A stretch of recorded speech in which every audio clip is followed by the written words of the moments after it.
Good morning everybody. हम लोग semiconductor topic पढ़ रहे हैं।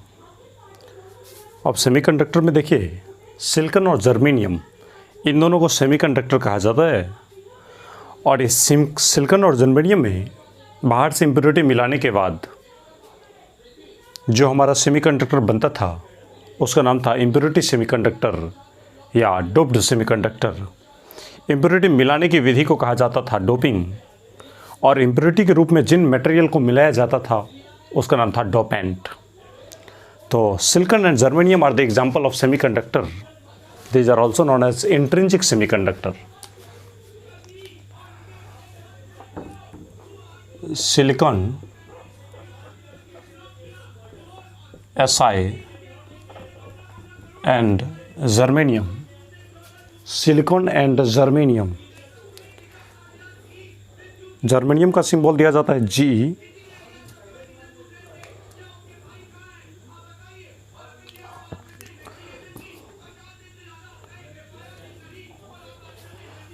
सिलिकॉन एंड जर्मेनियम सिंबल दिया जाता है Ge आर एग्जाम्पल ऑफ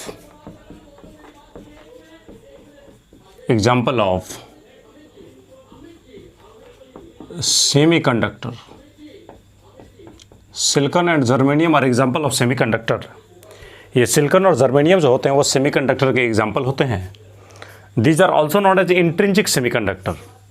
इसे इंट्रिंसिक सेमीकंडक्टर भी कहा जाता है। लिखते हैं फिर से, ये सिलिकॉन और germanium, these are also known as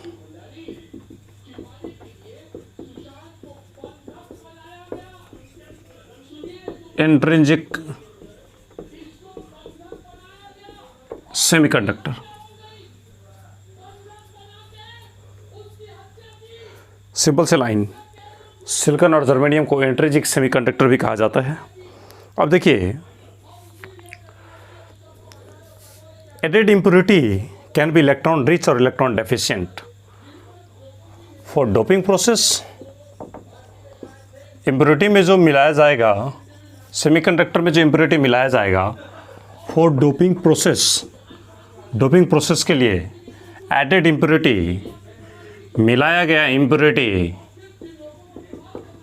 can be electron rich और इलेक्ट्रॉन डेफिशिएंट।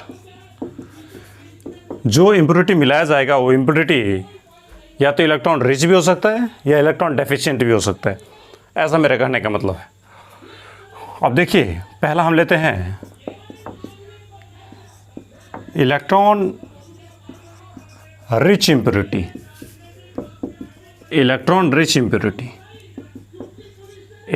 इम्प्योरिटी यहाँ से उत्पन्न होते हैं एन टाइप सेमीकंडक्टर।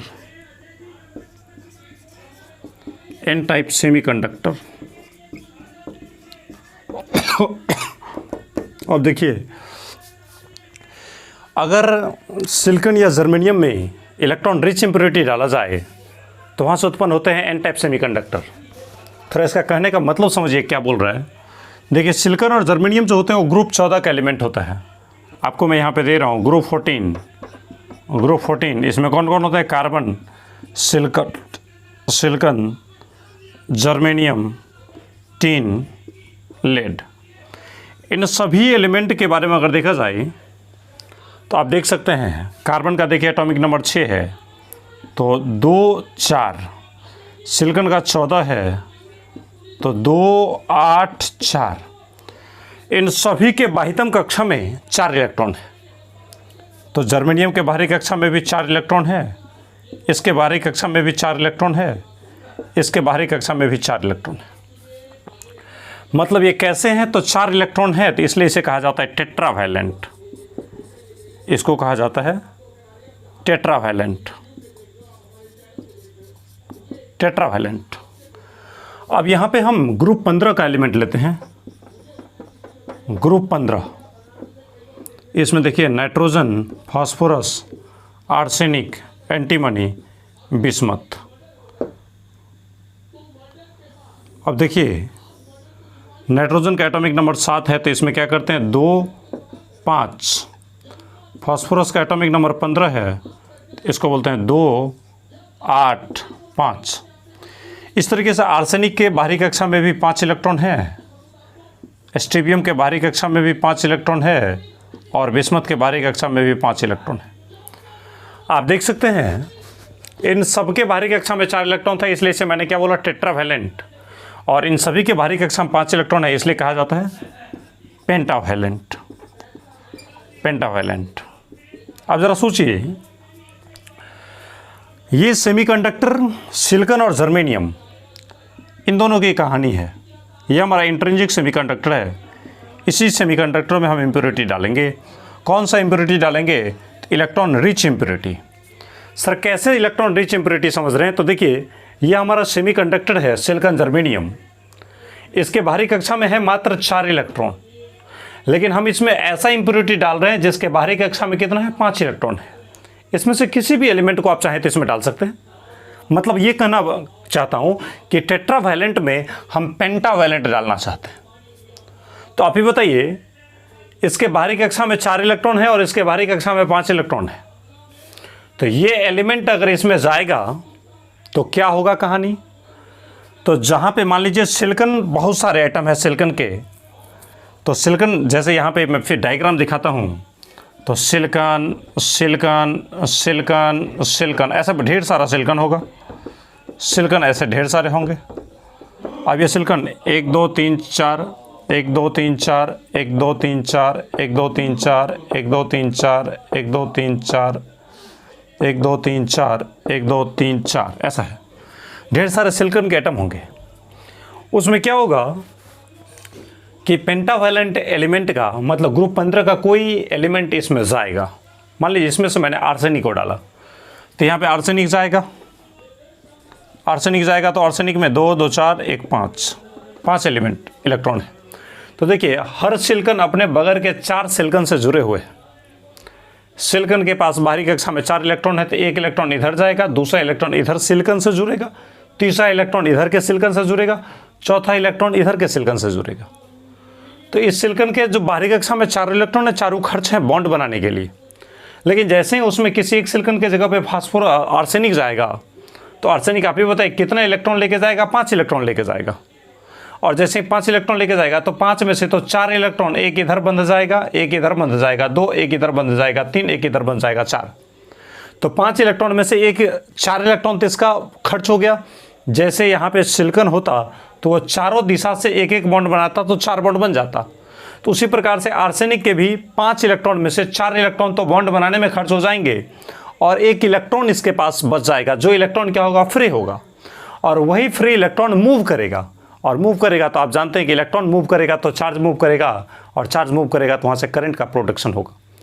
तो इस वजह से यहाँ पे जो इलेक्ट्रॉन की वजह से चार्ज का फ्लो हो रहा है, मतलब यहाँ पे इलेक्ट्रॉन का मूवमेंट हो रहा है। इलेक्ट्रॉन पे कौन सा चार्ज होता है? निगेटिव चार्ज होता है। मतलब यहाँ पे निगेटिव चार्ज का मूवमेंट हो रहा है, इसलिए निगेटिव चार्ज के लिए ही नाम क्या रखा गया? N type. एन बता रहा है निगेटिव चार्ज को, तो एन टाइप सेमीकंडक्टर। मतलब हम ये कहना चाहते हैं कि एन टाइप सेमीकंडक्टर का प्रोडक्शन कैसे होगा? तो जब ग्रुप 14 एलिमेंट में ग्रुप 15 डाले जाएंगे, तो ग्रुप 15 के 4 इलेक्ट्रॉन, ग्रुप 15 वाले एलिमेंट के 4 इलेक्ट्रॉन तो बॉन्ड बनाने में खर्च हो जाएंगे, लेकिन इसके 1 इलेक्ट्रॉन बच जाएंगे। जो इलेक्ट्रॉन बचा है वो इलेक्ट्रॉन फ्रीली है, वो मूव करेगा। इलेक्ट्रॉन मूव करेगा तो साथ में उसका नेगेटिव चार्ज मूव करेगा, और चूंकि नेगेटिव चार्ज इस पे है, जो बचा हुआ फ्री इलेक्ट्रॉन है उस पर नेगेटिवली चार्ज है। इलेक्ट्रॉन तो ऑलरेडी नेगेटिव चार्ज होता है, इसी नेगेटिव चार्ज के कारण इसका नाम क्या रखा गया? N type semiconductor. तो ये इलेक्ट्रॉन रिच इंप्योरिटी के डालने से ऐसा कहानी हो रहा है। मतलब टेट्रावैलेंट एलिमेंट में अगर पेंटावैलेंट को डाला जाएगा तो ऑलरेडी एक फ्री इलेक्ट्रॉन बच जाएगा। फ्री इलेक्ट्रॉन बचा मतलब नेगेटिव चार्ज वहाँ पे जनरेट हो गया, और नेगेटिव चार्ज जनरेट होने की वजह से क्या नाम पड़ेगा? N type semiconductor. तो अब याद हो गया होगा कि ग्रुप 15 में अगर ग्रुप 14 में अगर ग्रुप 15 डाला जाएगा तो इलेक्ट्रॉन बच जाएगा एक्स्ट्रा, इसलिए नाम क्या पड़ेगा? N type semiconductor. और दूसरा होता है electron deficient species, electron deficient impurity, electron की कमी वाले इम्प्योरिटी। तो उसकी कहानी क्या होगा, तो देखिए थोड़ा इसको मैं मिटा रहा हूँ। इलेक्ट्रॉन, दूसरा होता है हमारा इलेक्ट्रॉन डेफिसिट इम्प्योरिटी, इलेक्ट्रॉन की कमी। तो इलेक्ट्रॉन की कमी रहेगा तो वहाँ पे पॉजिटिव चार्ज आएगा, इसलिए नाम क्या पड़ेगा, पी टाइप सेमीकंडक्टर। अब देखिए इसमें ये टेट्रावैलेंट है ही,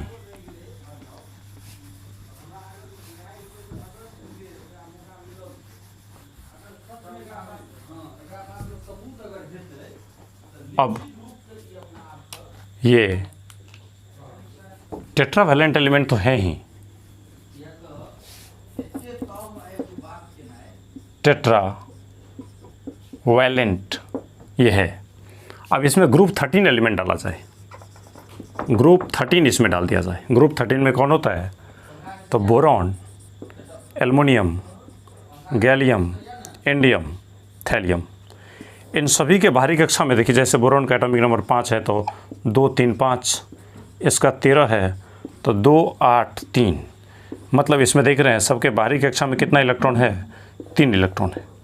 और सबके बाहरी कक्षा में 3 इलेक्ट्रॉन है, इसलिए इसे कहा जाता है ट्राइवैलेंट। अब देखिए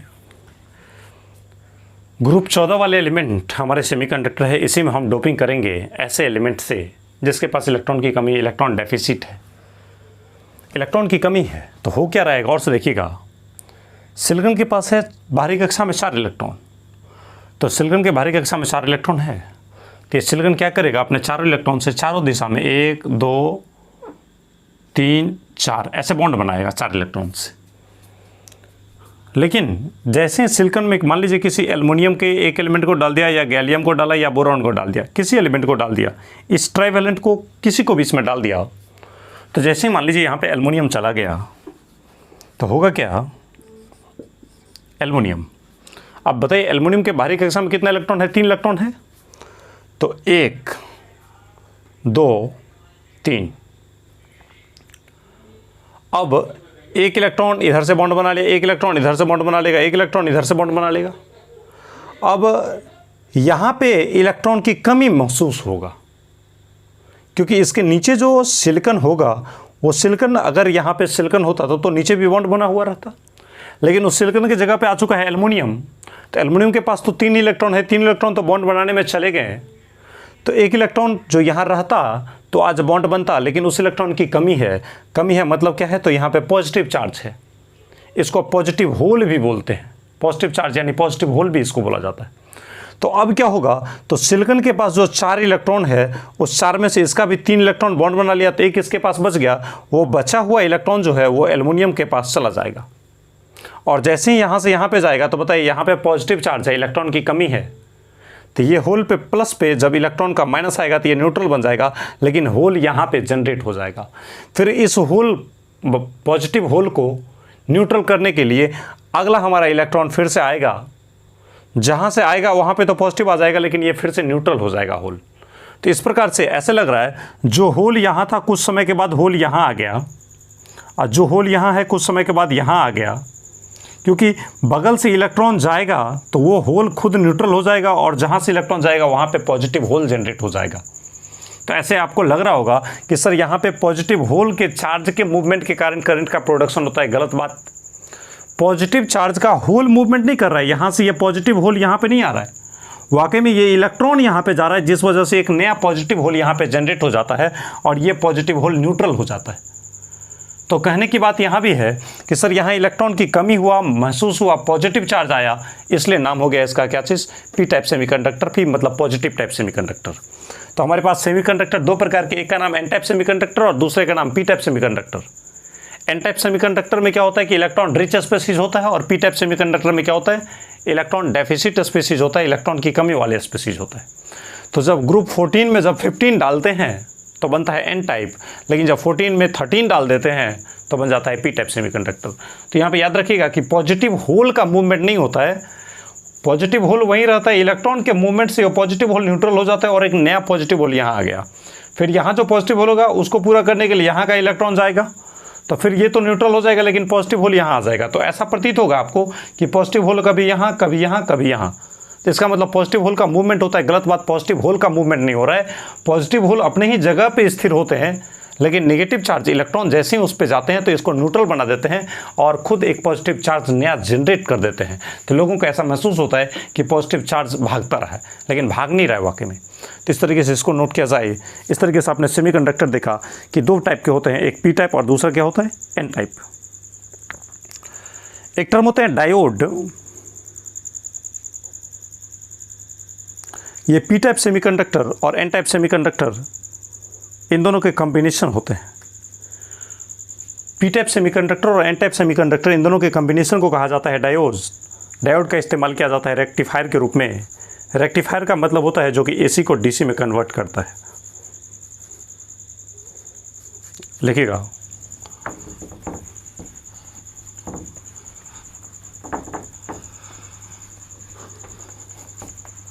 कॉम्बिनेशन ऑफ, लिखिएगा, हेडिंग डालिए, लिखिए डायोड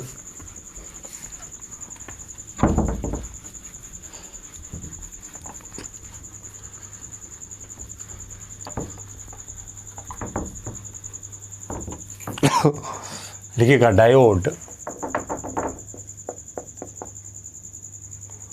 डायोड तो होता है कॉम्बिनेशन ऑफ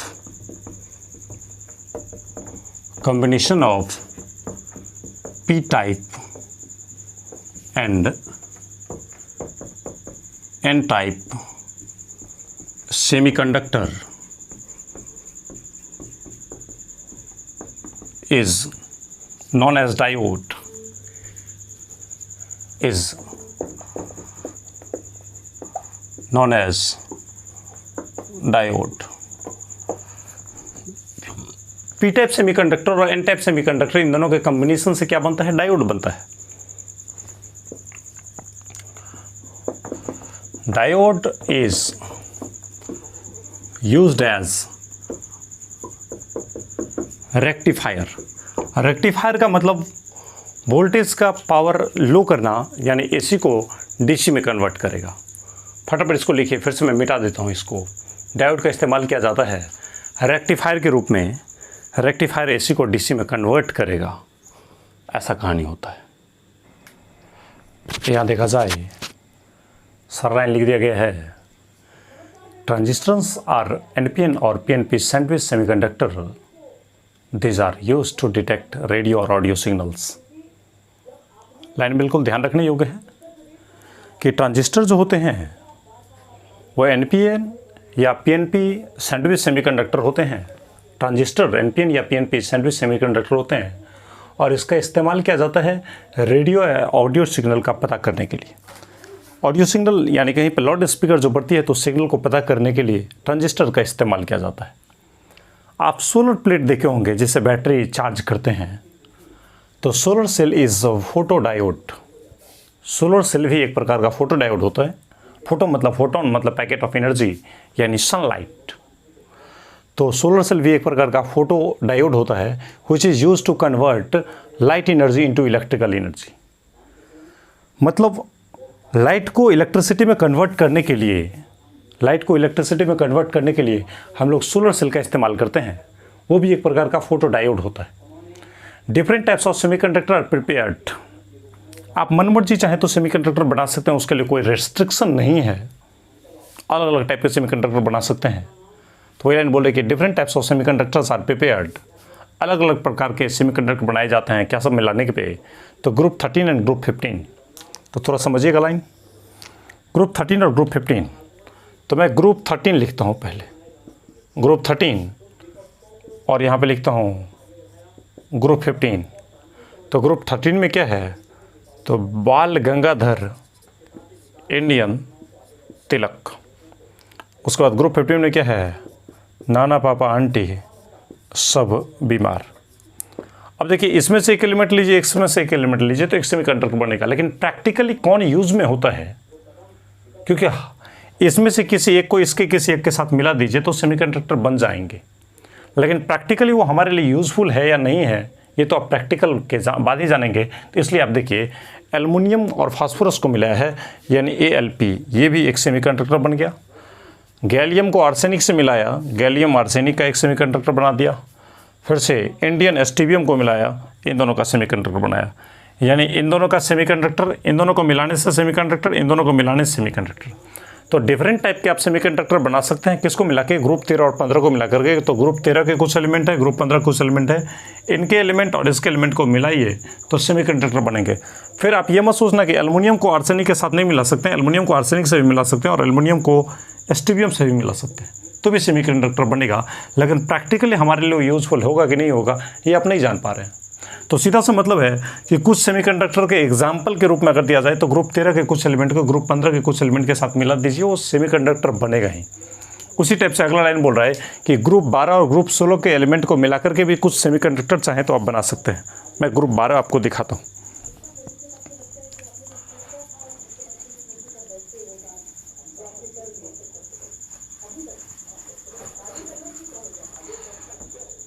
देखिए ग्रुप 12 और ग्रुप 16। तो ग्रुप 12 में है zinc, cadmium, mercury, oxygen, sulphur, selenium, tellurium. ऐसा पोलोनियम भी है, लेकिन पोलोनियम तो रेडियो एक्टिव है। तो देखिए ZnS, इसको इससे मिलाया सेमीकंडक्टर बनाया। CdS, इसको इससे मिलाया सेमीकंडक्टर बनाया। CdSe, इसको इससे मिलाया सेमीकंडक्टर बनाया। और SgT, इसको इससे मिलाया सेमीकंडक्टर बनाया। तो इसके एलिमेंट को इसके एलिमेंट के साथ मिक्सिंग कीजिए, सेमीकंडक्टर बनेगा। प्रैक्टिकली यूज़ हो भी सकता है, यूज़ नहीं भी हो सकता है, लेकिन ग्रुप 12 का 16 के साथ कॉम्बिनेशन कीजिए। ग्रुप 12 का एक एलिमेंट उठाइए, 16 का एक एलिमेंट उठाइए तो एक सेमीकंडक्टर बन जाएगा। इसी प्रकार से ग्रुप 13 का एक एलिमेंट उठाइए, ग्रुप 15 का एक एलिमेंट उठाइए तो 13 और 15 से सेमीकंडक्टर बनते हैं, 12 16 से सेमीकंडक्टर बनते हैं। और कुछ लास्टली आपको एग्जाम्पल दिया गया है, कंडक्टिविटी लाइक मेटल। कुछ ऐसे मेटल के ऑक्साइड हैं, मेटल के ऑक्साइड जो कि मेटल की तरह कंडक्टिविटी शो करते हैं। तो उसमें कौन कौन आता है? TiO आता है, वेनेडियम ऑक्साइड आता है, क्रोमियम ऑक्साइड आता है, रेनियम ऑक्साइड आता है। तो सिंपल सी लाइन, कुछ मेटल ऐसे भी होते हैं जो कि मेटल के जैसे कंडक्टिविटी देता है। तो उसके ये कुछ एग्जाम्पल दे दिए, ये सब कुछ एग्जाम्पल है, बिल्कुल थोड़ा मोड़ा चीज़ ध्यान रखने योग्य की बातें हैं। तो इस तरीके से आपका इलेक्ट्रिकल प्रॉपर्टी एंड हो जाते हैं यहाँ से। इसके बाद आते हैं हमारे मेटालिक प्रॉपर्टी और उसके बाद आता है आपका सॉलिड में डिफेक्ट। 2 टॉपिक है, तो इन दोनों टॉपिक के बाद आपका चैप्टर ख़त्म हो जाता है। तो गौर से आप इसको पढ़ने की कोशिश करेंगे, समझने की कोशिश करेंगे और जो असाइनमेंट दिया गया उस पूरे असाइनमेंट के हर एक सवाल को बनाने की कोशिश करेंगे। जो भी असुविधा होगी उसको कमेंट में ज़रूर लिखेंगे। मैं 1-2 वीडियो बनाऊंगा जिसमें जितने भी नंबर रहेंगे, क्वेश्चन नंबर, उन सारे क्वेश्चन का सॉल्यूशन आपको देंगे। तो 12वीं का जो असाइनमेंट दिया गया है, पहले आप 12वीं बनाएं, फिर कॉम्पिटिशन बनाना हो बनाएं, लेकिन पहले 12वीं के जो असाइनमेंट दिए गए हैं आपके, वो असाइनमेंट डाउनलोड कीजिए वेबसाइट से और आराम से उसको बनाने की कोशिश कीजिए और बनाइए। और अगर ये वीडियो पसंद आई तो अवश्य हमारे वीडियो को लाइक करें और लगातार सर्विस जारी रखने के लिए आप हमारे चैनल को अवश्य ही शेयर और सब्सक्राइब करें। मिलते हैं फिर से अगले वीडियो में। Thank you.